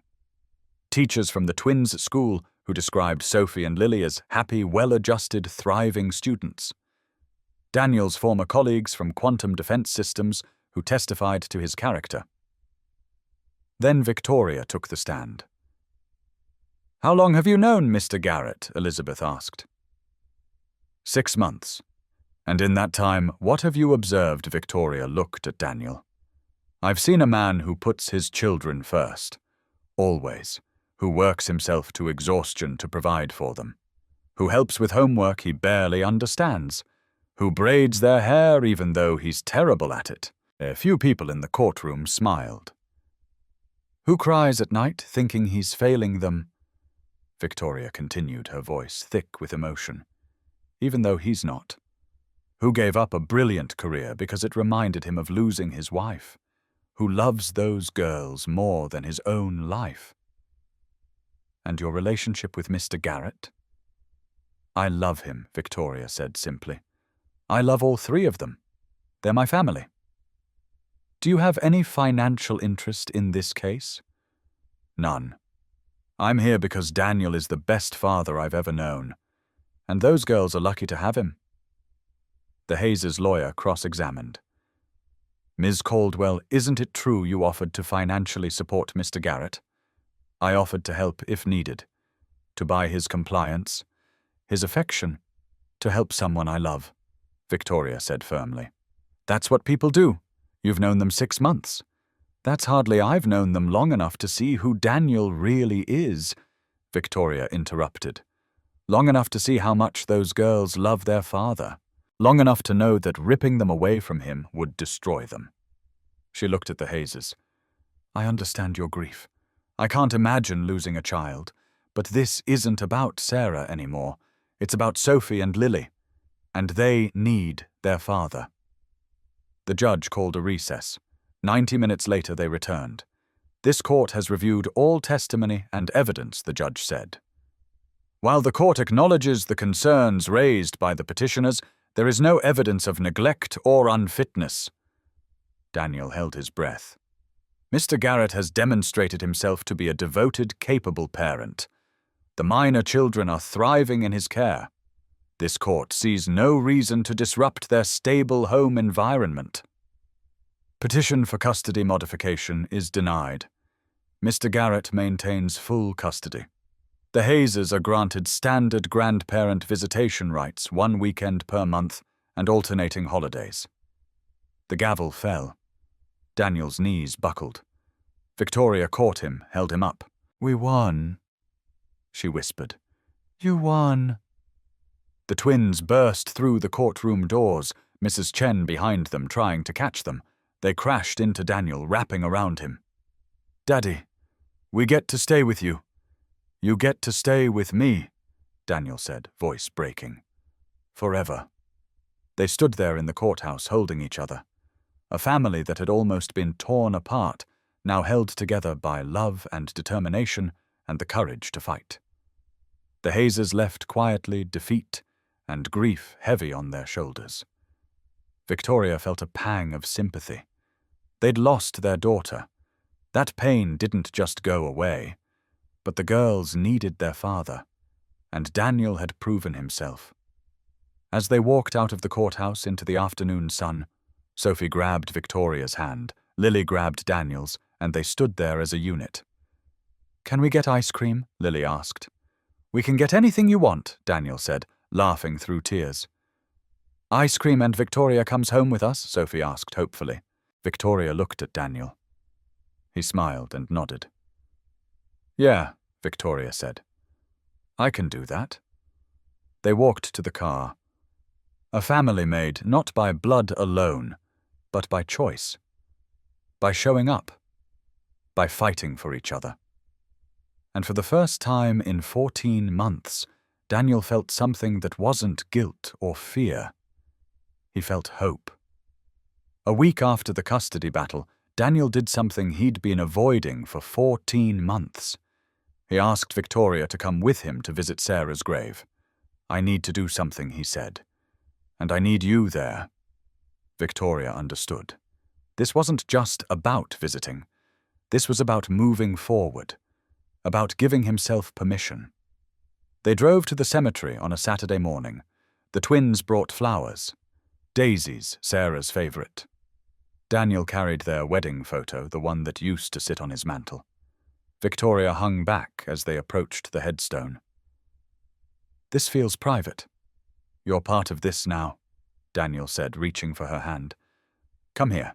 All 4 of them stood at the grave. Sarah Elizabeth Garrett, beloved wife and mother. Her love lives on. Daniel knelt, placed the photo against the headstone. The twins set down their flowers. Sarah, Daniel said, his voice steady, despite the tears. "I want you to meet someone. Her name is Victoria, and she loves our girls." He looked at Victoria, encouraging her to step closer. "I think you'd like her," he continued. "She's stubborn like you were, makes terrible jokes, burns everything she tries to cook." Victoria smiled through her own tears. "But she shows up," Daniel said. "Every time. She's here, Sarah." "And his voice cracked. "I think I'm falling in love with her." He looked at the headstone at Sarah's name carved in marble. "I hope that's okay. I hope you understand. I'll always love you. But I'm starting to think maybe I can love her too. That my heart is big enough for both." The twins were crying. Victoria was crying. Daniel was crying. "I'm going to be happy again," he said. "Really happy. And I'm going to make sure our girls are happy too. I think that's what you'd want." Sophie knelt beside him. "Mommy would want that, Daddy." She told me. She told you what baby." At the hospital before. Sophie's voice was small but certain. She said if something happened to her, we had to make sure you kept living. Not just breathing. Really living. Daniel pulled his daughter close. I'm trying, sweetheart. I'm really trying. You're doing good, Daddy, Lily said, joining the hug. Mommy would be proud. Victoria knelt beside them. Part of this moment, part of this family. She placed her hand on the headstone. Thank you, she whispered to Sarah, for these beautiful girls, for teaching Daniel how to love, for making him the man I fell for. I'll take care of them, I promise. They stayed there for an hour, talking to Sarah, telling her about the custody battle, about Sophie's latest coding project, about Lily's new interest in astronomy, making her part of their present, not just their past. As they walked back to the car, Daniel felt lighter than he had in 14 months. The guilt hadn't disappeared, probably never would completely, but it didn't crush him anymore. He could carry it alongside joy, alongside love, alongside hope for the future. That evening at Victoria's house, after the twins had fallen asleep on her couch watching movies, Daniel and Victoria sat on the back porch. Thank you, he said, for today, for everything. You don't need to thank me. Yes, I do. He took her hands. For 6 months you've been patient with me, with my grief, my fear, my walls. You fought for us, stood by us, loved us even when I made it difficult. It wasn't difficult, Victoria said. You three are the best thing that's ever happened to me. I'm in love with you, Daniel said. Completely. Terrifyingly. All in love with you. Victoria's breath caught. I'm in love with you too. With all three of you. You're my family. They kissed under the stars, and it felt like a promise, like a beginning instead of an ending. 3 months later, Victoria made a proposal. Move in with me, all three of you. They were at Daniel's apartment making dinner.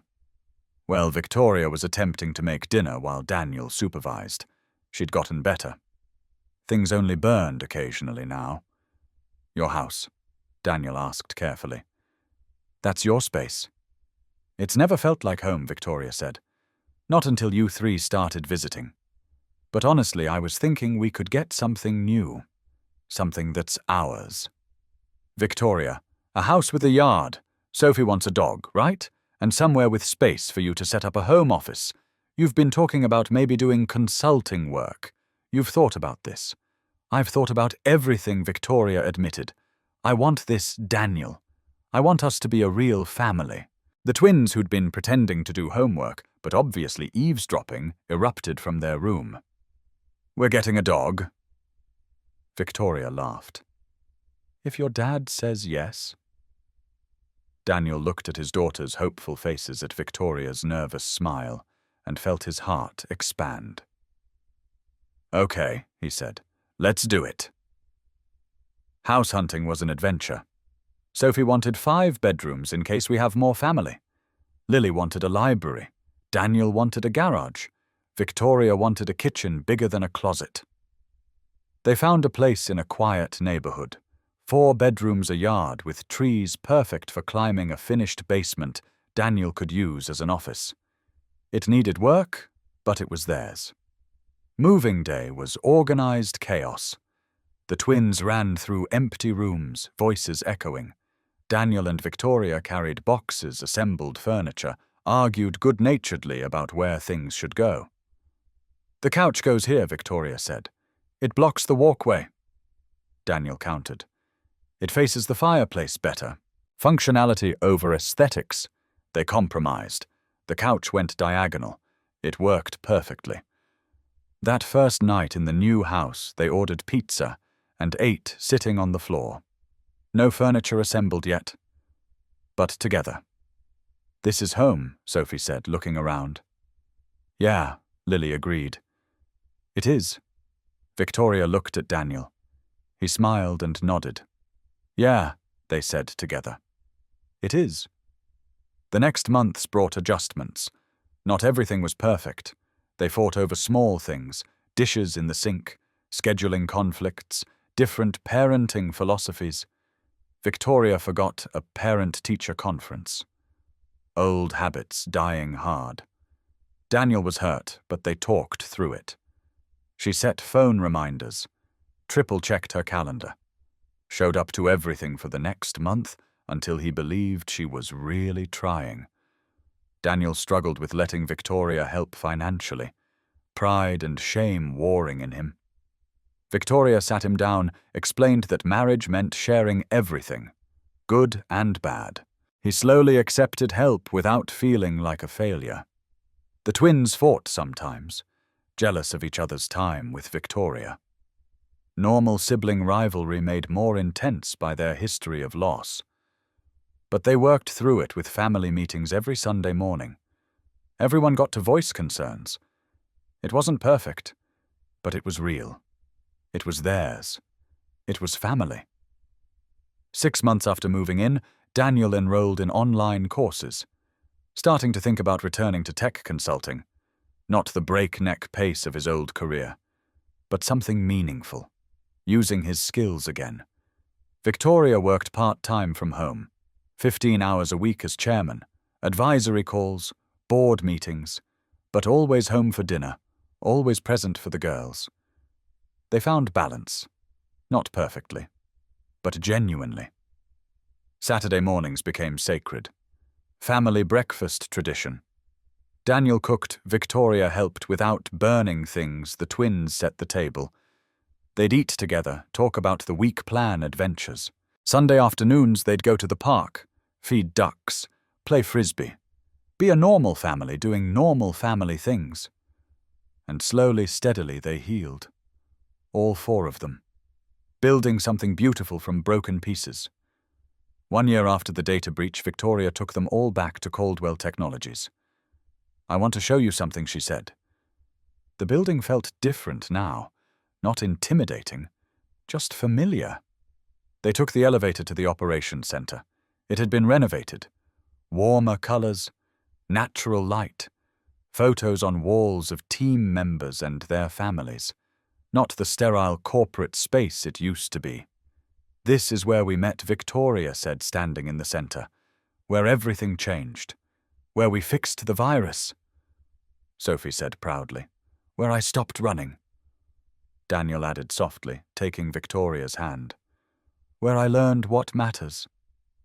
Victoria finished. She pointed to a new plaque on the wall. In recognition of Sophie and Lily Garrett, who proved that genius comes in unexpected packages and brilliance knows no age. The twins stared, awestruck. "That's us," Lily whispered. "That's you," Victoria confirmed. "You changed my life. Both of you. You reminded me what's important." They stood there together, remembering that chaotic day. How 2 8-year-old girls had saved a company. How a janitor's secret past had been exposed. How broken people had found each other and started healing. "Wait here," Daniel said suddenly. "Don't move." He disappeared. Victoria and the twins exchanged confused glances. 10 minutes later, the operations center lights dimmed. The massive screens lit up, but not with code, with photos. Every moment from the past year, the museum trip, the cooking disaster, the birthday party they'd had after Victoria apologized, the custody battle, courthouse steps, moving day, family dinners, weekend adventures, a slideshow of their life together set to music. The twins gasped. Victoria's hand flew to her mouth. Daniel returned with Sophie and Lily flanking him. Both girls held handmade signs. "Will you marry us?" Daniel knelt in the center of the operations center, where they'd first met, where everything had started. "Victoria," he said, his voice shaking slightly. "1 year ago, I was a broken man, drowning in grief, convinced I didn't deserve happiness. Then 2 little girls decided to help a stranger. He continued looking at his daughters with love. And that stranger turned out to be the person I needed most. Victoria was crying now, silent tears streaming. "You didn't fix me," Daniel said. "I'm still broken in places. But you taught me that broken things can still be beautiful, that it's okay to be scared and do it anyway, that love doesn't have to be perfect to be real." Sophie and Lily stepped forward with a ring box. "We picked it out," Sophie whispered.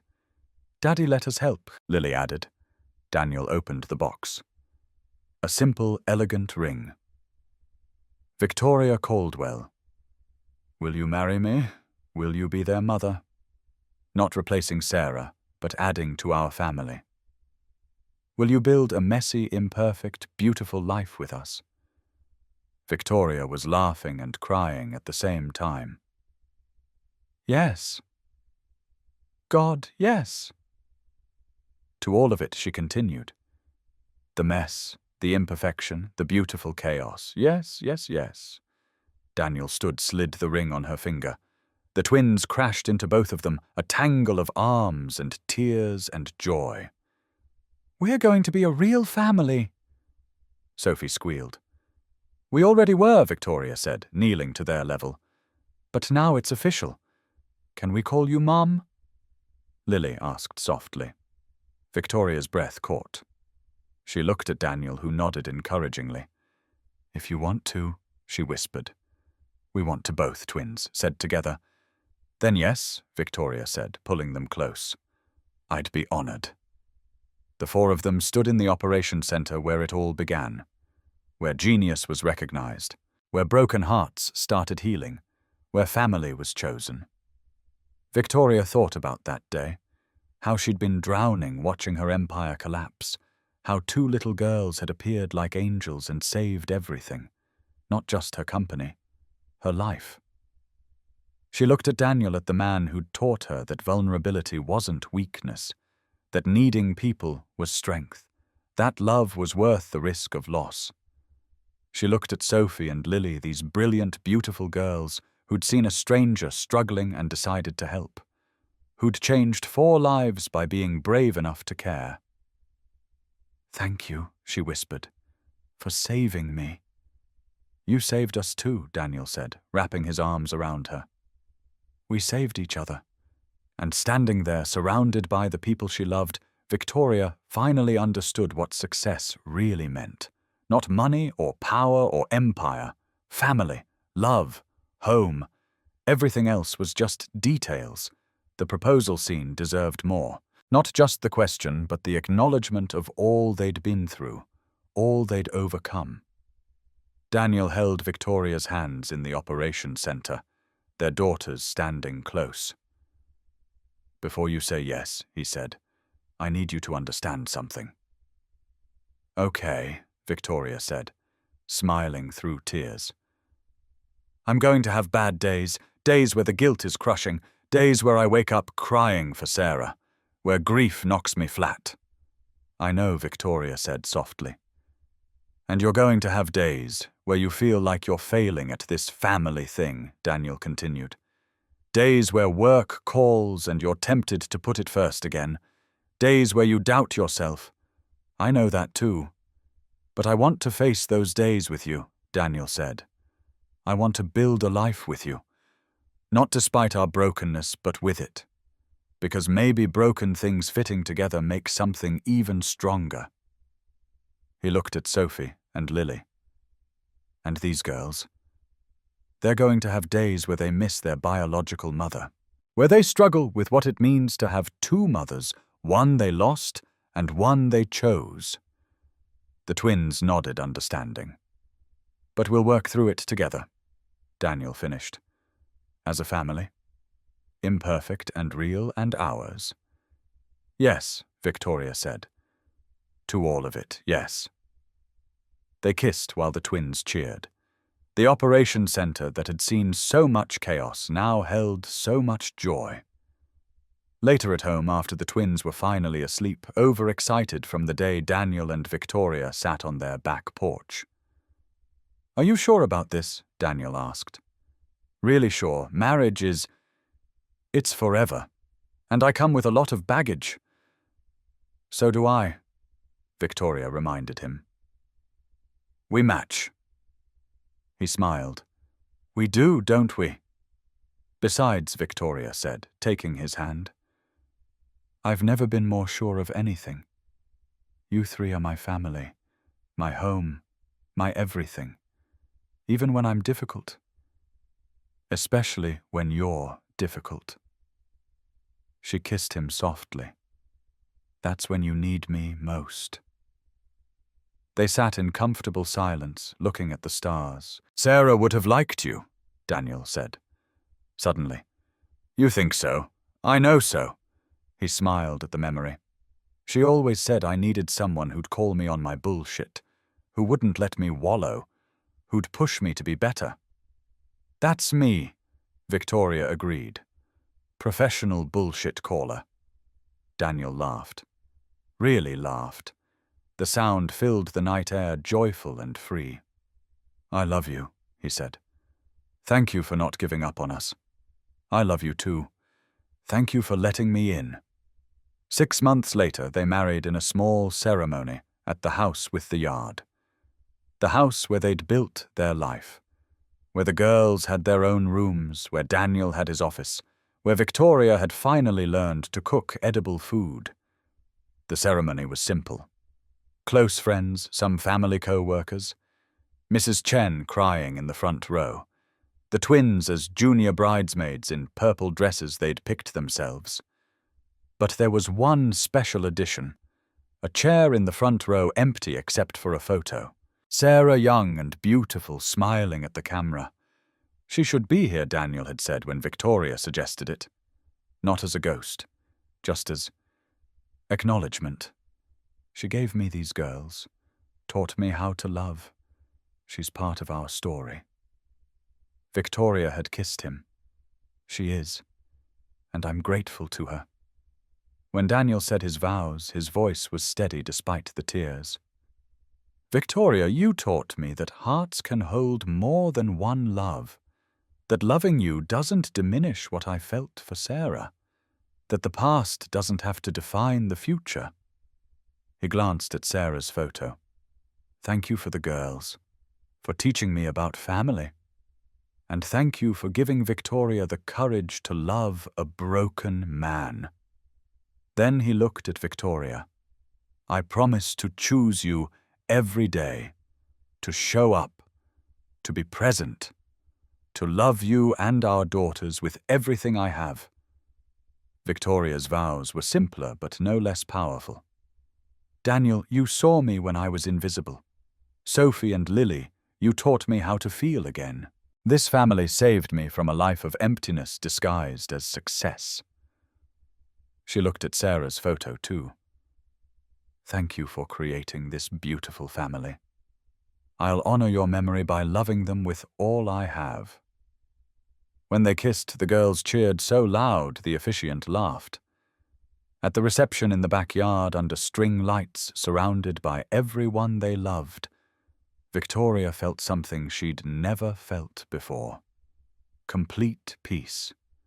She'd built an empire. But this was her greatest achievement. This family. This love. This home. Daniel caught her eye across the yard where he was talking to old colleagues from quantum defense systems. He'd started consulting again. Small projects, using his brilliance without letting it consume him. He smiled at her. She smiled back. The twins ran past, chasing the dog they'd adopted, a golden retriever they'd named Algorithm because he's always solving problems like how to steal food off the counter. Mrs. Garrett, Sophie called. "Come play with us." Victoria froze. Mrs. Garrett, that was her now. She looked at Daniel, who grinned and nodded. Coming, she called back. She joined her daughters, her husband, her family, playing in the yard of the home they'd built together.